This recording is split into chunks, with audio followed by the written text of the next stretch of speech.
ಸ್ನೇಹಿತರೆ ನಮಸ್ಕಾರ ಎಲ್ರಿಗೂ welcome to A J tech Kannada YouTube channel. ಇವತ್ತಿನ ಈ ಒಂದು ವಿಡಿಯೋದಲ್ಲಿ ನಿಮಗೆ ಒರಿಜಿನಲ್ ಸರ್ವೆ ಸ್ಕೆಚ್ ಹಾಗೇನೆ ಅಟ್ಲಸ್ ಕಾಪಿ ಆಕರ್ ಬಂದು ಮೂಲ ಪಠ್ಯ ಪುಸ್ತಕನ ನಾ ಹೇಳೋ ವೆಬ್ಸೈಟ್ ನಲ್ಲಿ ನೀವು ಡೌನ್ಲೋಡ್ ಮಾಡ್ಕೋಬಹುದು. ಸ್ನೇಹಿತರೆ ಇಲ್ಲಿ ಪೇಯ್ಡ್ ವರ್ಜನ್ ಕೂಡ ಇದೆ, ಹಾಗೇನೆ ಬೇಕಾದ್ರೆ ನೋಡ್ಲಿಕ್ಕೂ ಕೂಡ ಬಳಸ್ಕೋಬಹುದು. ನೀವು ಇದನ್ನ ನೋಡಬೇಕು ಅಂದ್ರೆ ಮೊದಲಿಗೆ ನೀವು ಯಾವ್ದಾದ್ರು ಸರ್ಚ್ ಬಾರ್ಗೆ ಬಂದು bhumimonjini.karnataka.gov.in ಅಂತ ಟೈಪ್ ಮಾಡಿ ಸರ್ಚ್ ಮಾಡಿದ್ರೆ ನಿಮ್ಗೆ ಈ ರೀತಿ ಇಂಟರ್ಫೇಸ್ ಓಪನ್ ಆಗ್ತದೆ. ಇಲ್ಲಿ ಲೆಫ್ಟ್ ಸೈಡ್ ಅಲ್ಲಿ ತೋರಿಸ್ತಾ ಇದೆ ಅಟ್ಲಸ್ ಕಾಪಿ, ಟಿಪ್ಪಣಿ ಹಾಗೇನೆ ಸರ್ವೆ ಸ್ಕೆಚ್ ಬೇಕಿತ್ತು ಅಂದ್ರೆ ಇಲ್ಲಿ ಕೆಳಗಡೆ ಕ್ಲಿಕ್ ಕೇರ್ ಅಂತ ಇದೆ, ಅದನ್ನ ಕ್ಲಿಕ್ ಮಾಡ್ತು ಅಂದ್ರೆ ನಿಮ್ಗೆ ಒಂದು PDF ಡೌನ್ಲೋಡ್ ಆಗುತ್ತೆ. ಇಲ್ಲಿ ನೀವು ಯಾವ್ಯಾವ ಕಾಪಿಗೆ ಎಷ್ಟೆಷ್ಟು ಅಮೌಂಟ್ ನ ಕಟ್ಟಬೇಕು, ಸರ್ಕಾರಿ ದಾಖಲಾತಿಗಳಿಗೆ ಅನ್ನೋದು ಸಂಪೂರ್ಣ ಮಾಹಿತಿನ ಕೊಟ್ಟಿರ್ತಾರೆ, ನೀವು ಇಲ್ಲಿ ಓದ್ಕೋಬಹುದು. ಸ್ನೇಹಿತರೆ ಇವಾಗ ನಾನು ಅದನ್ನ ಕ್ಲೋಸ್ ಮಾಡ್ತಾ ಇದ್ದೀನಿ. ತದನಂತರ ಇಲ್ಲಿ ಪಕ್ಕದಲ್ಲಿ ಸರ್ವೆ ಡಾಕ್ಯುಮೆಂಟ್ಸ್ ಫಾರ್ ಸಿಟಿಜನ್ ಅನ್ನೋ ಕಾಲಮ್ಗೆ ಬಂದು ಫಸ್ಟ್ ಆಪ್ಷನ್ಗೆ ನಿಮ್ಮ ಫೋನ್ ನಂಬರ್ನ ಹಾಕಬೇಕಾಗುತ್ತೆ.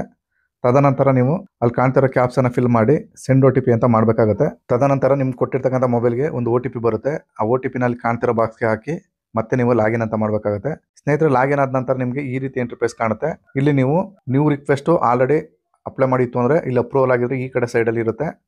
ನೀವು ಮೊದಲಿಗೆ ಫಸ್ಟ್ ಟೈಮ್ ಆಗ್ತಿದ್ರೆ ಅಂದ್ರೆ ಅಲ್ಲಿ ನ್ಯೂ ರಿಕ್ವೆಸ್ಟ್ ಅನ್ನೋ ಆಪ್ಷನ್ ಕ್ಲಿಕ್ ಮಾಡಿದ್ರೆ ಈ ರೀತಿ ಪೇಜ್ ಓಪನ್ ಆಗ್ತದೆ. ಇಲ್ಲಿ ಮೊದಲಿಗೆ ನಿಮ್ಮ ಡಿಸ್ಟ್ರಿಕ್ಟ್ನ ಸೆಲೆಕ್ಟ್ ಮಾಡ್ಕೋಬೇಕು. ತದನಂತರ ಈ ಲಿಸ್ಟಿಂದ ನಿಮ್ಮ ತಾಲೂಕನ್ನ ಸೆಲೆಕ್ಟ್ ಮಾಡ್ಕೋಬೇಕು. ಹಾಗೇನೆ ಈ ಲಿಸ್ಟಿಂದ ನಿಮ್ಮ ಹೋಬಳಿನ ಸೆಲೆಕ್ಟ್ ಮಾಡ್ಕೋಬೇಕಾಗುತ್ತೆ. ಹಾಗೇನೆ ಈ ಲಿಸ್ಟಿಂದ ನಿಮ್ಮ ಗ್ರಾಮನ ಸೆಲೆಕ್ಟ್ ಮಾಡ್ಕೋಬೇಕಾಗುತ್ತೆ. ಸೆಲೆಕ್ಟ್ ಮಾಡ್ಕೊಂಡಿದ ನಂತರ ಇಲ್ಲಿ ಸರ್ವೆ ನಂಬರ್ನ ಹಾಕಕ್ಕೆ ಕೇಳುತ್ತೆ, ಆ ಕಾಲಮ್ಗೆ ನಿಮ್ಮ ಸರ್ವೆ ನಂಬರ್ನ ಹಾಕಿ. ತದನಂತರ ಇಲ್ಲಿ ಸರ್ನಾಕ್ ನಂಬರ್ ಅಂತ ಕೇಳುತ್ತೆ, ಇಲ್ಲಿ ಸ್ಟಾರ್ ಅಂತ ನೀವು ಹಾಕಬೇಕಾಗುತ್ತೆ. ನಂತರ ಹಿಸ್ಸೆ ಅಥವಾ ಪೋಡಿ ನಂಬರು ಅದನ್ನು ಹಾಕಿ ಇಲ್ಲಿ ಸರ್ಚ್ ಅಂತ ಮಾಡ್ತು ಅಂದರೆ ನಿಮಗೆ ಕೆಳಗಡೆ ಅವೈಲೇಬಲ್ ಇರ್ತಕ್ಕಂಥ ಯಾವ್ಯಾವ ರೆಕಾರ್ಡ್ಸು ಅವೈಲೇಬಲ್ ಇದೆ ಆ ಲಿಸ್ಟು ತೋರಿಸುತ್ತೆ. ಇಲ್ಲಿ ನೋಡ್ಬೋದು ಹಿಸ್ಸೆ ಅಟ್ಲಾಸ್ ಮತ್ತು ಹಿಸ್ಸೆ ಸರ್ವೆ ಪಕ್ಕ ಪುಸ್ತಕ ಇವೆರಡು ಕೂಡ ಶೋ ಆಗ್ತದೆ. ಇಲ್ಲಿ ಐ ಸಿಂಬಲ್ ಇದೆ, ಅದನ್ನು ಕ್ಲಿಕ್ ಮಾಡ್ತು ಅಂದರೆ ನಿಮಗೆ ರೆಕಾರ್ಡ್ ಕೂಡ ಇಲ್ಲಿ ವೀಕ್ಷಣೆ ಮಾಡ್ಬೋದು. ಸ್ನೇಹಿತರೆ ಇಲ್ಲಿ ನೋಡ್ತಾ ಇದ್ರಲ್ಲ, ಇದು ನಿಮ್ಮ ಸರ್ವೆ ಸ್ಕೆಚ್ ಆಗಿರುತ್ತೆ, ರೀಸೆಂಟ್ ಆಗಿರ್ತಕ್ಕಂಥ ಸರ್ವೆ ಸ್ಕೆಚ್ಚು. ಇದು ಓನ್ಲಿ ಫಾರ್ ವೇವ್ ಓನ್ಲಿ ಅಂತ ಬರ್ತಾ ಇದೆ, ಅಂದರೆ ನೋಡ್ಲಿಕ್ಕೆ ಮಾತ್ರ. ನೀವು ಅಮೌಂಟ್ನ ಕಟ್ಟಿದ್ರೆ ಆ ವೇವ್ ಓನ್ಲಿ ಅನ್ನೋದು ರಿಮೂವ್ ಆಗುತ್ತೆ. ಒರಿಜಿನಲ್ ಕಾಪಿನೂ ಕೂಡ ನೀವು ಇಲ್ಲಿ ಡೌನ್ಲೋಡ್ ಮಾಡ್ಕೋಬೋದು. ಹಾಗೇನೆ ಸ್ನೇಹಿತರೆ ಇಲ್ಲಿ ಪಕ್ಕದಲ್ಲಿ ನಿಮ್ಮದು ಅಪ್ರೂವಲ್ ಆಗಿ ಬಂದಿತ್ತು ಅಂದರೆ ಇಲ್ಲಿ ಪ್ರಿಂಟ್ನು ಕೂಡ ತಗೋಬೋದು.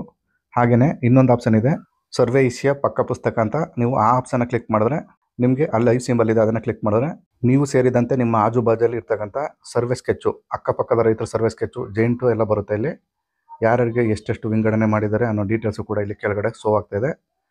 ನೀವು ಈ ರೀತಿ ನಿಮ್ಮ ಜಮೀನಿನ ಸರ್ವೆ ಸ್ಕೆಚ್ನು ಕೂಡ ಇಲ್ಲಿ ಇನ್ ಡೀಟೇಲ್ ಆಗಿ ನೋಡ್ಬೋದು. ಸ್ನೇಹಿತರೆ ಮೂಲ ಸರ್ವೆ ಪುಸ್ತಕದಿಂದ ನೀವು ಸರ್ವೆ ಸ್ಕೆಚ್ ಕಟ್ಟಿದ ನಂತರ ವಿಂಗಡಣೆ ಆದ ನಂತರ ಪಟ್ಟ ಪುಸ್ತಕನೂ ಕೂಡ ಅಲ್ಲಿ ರೆಡಿ ಮಾಡಿರ್ತಾರೆ.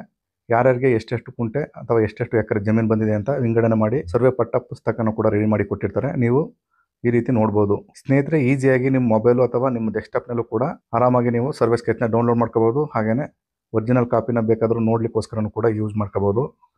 ಸ್ನೇಹಿತರೆ ಇದಾಗಿತ್ತು ಮಾಹಿತಿ. ಈ ಮಾಹಿತಿ ನಿಮ್ಗೆ ಇಷ್ಟವಾಗಿದ್ರೆ ದಯವಿಟ್ಟು ನಮ್ಮ ಚಾನಲ್ನ ಸಬ್ಸ್ಕ್ರೈಬ್ ಮಾಡ್ಕೊಳ್ಳಿ. A J tech Kannada YouTube channel ಅಂತ. ಇಲ್ಲಿ ತನಕ ವಿಡಿಯೋ ನೋಡೋದಕ್ಕೆ ಎಲ್ಲರಿಗೂ ಧನ್ಯವಾದಗಳು. ನಮಸ್ಕಾರ.